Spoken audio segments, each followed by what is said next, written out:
FL Studioนี่เรา Cubase กันใส่ดอนดิคีย์บอร์ดปังไงหมอมีที่ปนนี่เสอเราที่ทุดขานวัวชัดเละที่เวลค่ะง่ายละวะที่ด้านอดอ close แค่ละวะที่ด้านข้างนั้นใส่ดอนนี่ทุนายยันปังไงเราตา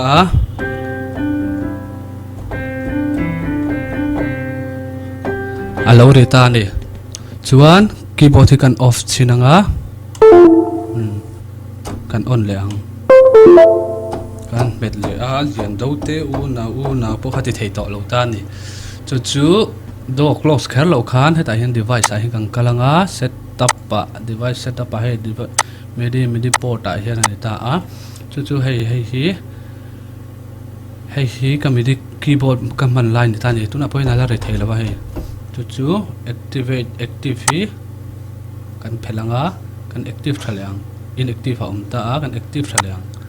ชวนกันเม็ดเลยชินังโอ้ข้าเรียนดูที่อูนาปรนติเลตานี่จู่ๆอัธนาชวนสังกัด problem ที่พวกข้านี่เทียจู่ฟังชวนdevice ดังเขาพอใช้ให้มีคีย์บอร์ด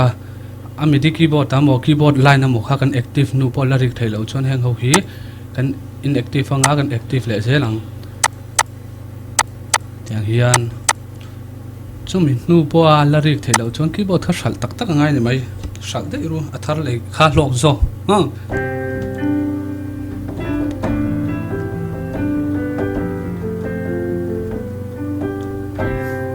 ข้าส่งข้านี่กะโลเม่